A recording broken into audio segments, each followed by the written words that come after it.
আসসালামু আলাইকুম, সবাইকে স্বাগতম আমার এই ভিডিওতে।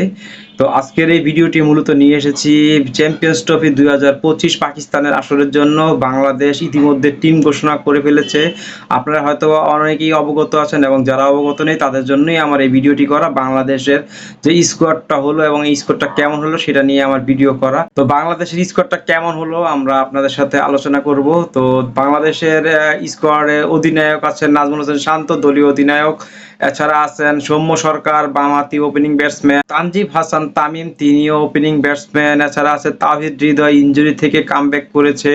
Mushfiqur Rahim, wicket keeper batsman. Mahmudullah Riyad আছেন সিনিয়র ক্যাম্পেইনার। এছাড়া আছেন জাকির আলী অনিক, তিনিও উইকেট কিপার ব্যাটসম্যান। এছাড়া বোলিং আছে মেহেদী হাসান মিরাজ, বোলিং অলরাউন্ডার। এছাড়া আছে রিশাদ হোসেন, লেগ স্পিনার।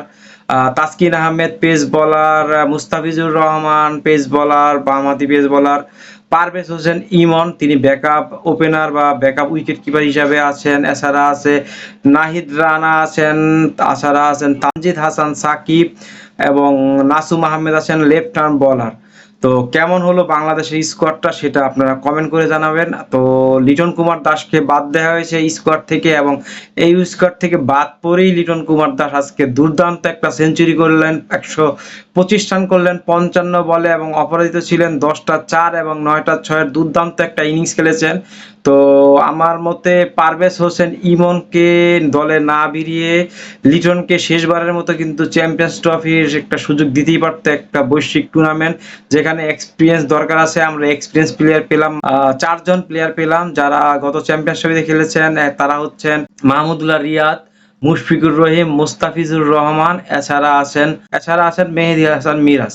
তো এই হচ্ছে ৪ জন। বাকিরা কিন্তু ওই চ্যাম্পিয়ন্স ট্রফির খেলার অভিজ্ঞতা নেই। তো সাকিব আল হাসানকে শুধু ব্যাটসম্যান হিসাবে কনসিডার করেননি, আর তামিম ইকবাল তো অবসর নিলেন ২ দিন আগে। তো কেমন হলো স্কোয়াডটা সেটা আপনারা কমেন্ট করে জানান। তো আমার কাছে মোটামুটি ভালোই হয়েছে, তবে একটা জায়গা আজকে যদি সেঞ্চুরি নাও করতে পারতো, পারভেজ হোসেন ইমনের জায়গায় লিটন কুমার দাসকে আরেকটা সুযোগ দিলেও দিতে পারতো। তো যাই হোক, দেয়নি। এখনো ১ মাসের উপরে সময় আছে। আগামী মাসের ১২ তারিখ পর্যন্ত দল হয়তোবা আবারও ঘোষণা করা যাবে বা ইনজুরি হলে চেঞ্জ আসবে। সেক্ষেত্রে যদি লিটন কুমার দাস তিনি তার ফর্ম ধরে রাখতে পারে, হয়তোবা তিনি এবার দলে ঢুকতেও পারেন। আর না ঢুকলেও আসলে কিছু করার নেই। যাদের নিয়ে যাওয়া হচ্ছে তাদেরকে আপনাদের সাপোর্ট করতে হবে এবং ভালো একটা টুর্নামেন্ট দেখার আশা করতেই পারি। বাংলাদেশের গ্রুপে আছে যথাক্রমে ভারত এবং পাকিস্তান, এছাড়া নিউজিল্যান্ড আছে। ভারতের সাথে খেলা হবে, সেটা হবে দুবাইতে, এবং পাকিস্তান এবং নিউজিল্যান্ডের খেলা হবে পাকিস্তানে। তো ধন্যবাদ সবাইকে এতক্ষণ যাবত আমার এই ভিডিওটি দেখার জন্য, এবং যদি ভিডিওটি ভালো লাগে অবশ্যই চ্যানেলটি লাইক, কমেন্ট এবং শেয়ার করবেন এবং চ্যানেলটি সাবস্ক্রাইব করতে ভুলবেন না। আসসালামু আলাইকুম।